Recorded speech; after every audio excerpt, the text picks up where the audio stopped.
Мог ли произойти распад Дагестана в 90-е годы? Здравствуйте, дорогие подписчики канала Avar International. Некоторые мои ранние ролики, которые я выкладывал на этом канале, освещавшие вопросы о возможных вариантах самоопределения некоторых крупных народов Республики Дагестан и возможности создания ими своих национальных республик, получил шквал критики и негодования, порицания и осуждения. Якобы это ведет к межнациональной розни. А ведь еще в начале 90-х вопросы национального самоопределения остро стояли на политической повестке дня республики того времени. Так мог ли Дагестан в 90-е годы распасться на множество отдельных субъектов? Об этом мы сегодня с вами и поговорим. Сегодня Республика Дагестан является самым многонациональным регионом не только Северного Кавказа, но и всей России. Дагестан является одним из самых крупных субъектов на юге России. Площадь республики – 50 270 квадратных километров, численность населения – 3,1 миллиона человек. Республика граничит с Азербайджанской республикой на юге, с Грузией на юго-западе, а также с Чеченской республикой на западе, со Ставропольским краем на северо-западе и с Республикой Калмыкия на севере. Однако в 90-е годы после распада СССР последовал парад суверенитет регионов уже внутри России. Одни регионы хотели выйти из состава России, в то время как другие желали выделить из крупных субъектов отдельные национальные автономии. Подобные национальные движения за статус отдельных автономий происходили и в Республике Дагестан. Дело в том, что в Дагестане проживает множество различных народов, только официально насчитывается более 80 этносов, самые многочисленные из них – авары, даргинцы, лезгины, кумыки, нагайцы, лакцы, табасаранцы, рутульцы и так далее, поэтому некоторые крупные народы Дагестана в последние десятилетия 20 века хотели своей автономии.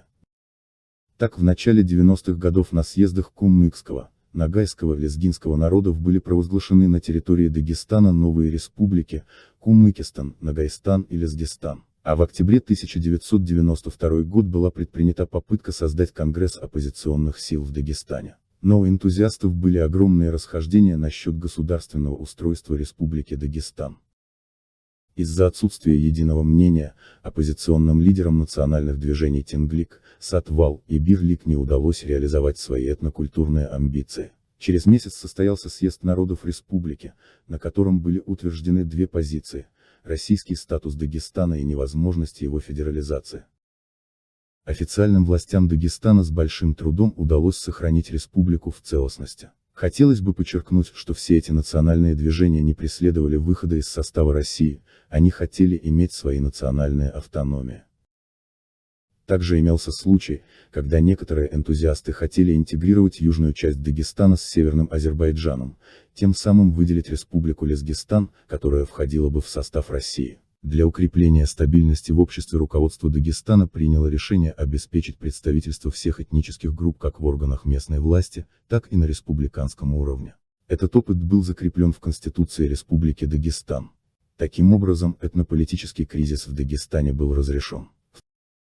В целом, подавляющее большинство дагестанцев желали быть в составе России, однако в республике стали появляться подпольные организации боевиков, которые хотели суверенитета Дагестана. Таким образом мы видим, что Республика Дагестан в 90-е годы могла распасться на отдельные этнические автономии. Лишь благодаря компромиссным действиям местных республиканских руководителей и созданию статуса официальных государственных языков удалось сохранить Дагестан в целостности. Отсюда мы видим, что авары никогда не были сторонниками идей создания своей республики, в отличие от других крупных народов Дагестана, таких как нагайцы, кумыки и лезгины. Но ситуация в стране, да и в мире в целом, заставляет национальное общество все чаще возвращаться к этому вопросу. У каждой земли должен быть свой хозяин, и этот хозяин этой земли должен быть из этого народа. Если этот человек не из этого народа, он никогда не сможет сделать так, чтобы этот народ был им доволен, даже если он будет делать для них больше, чем для себя.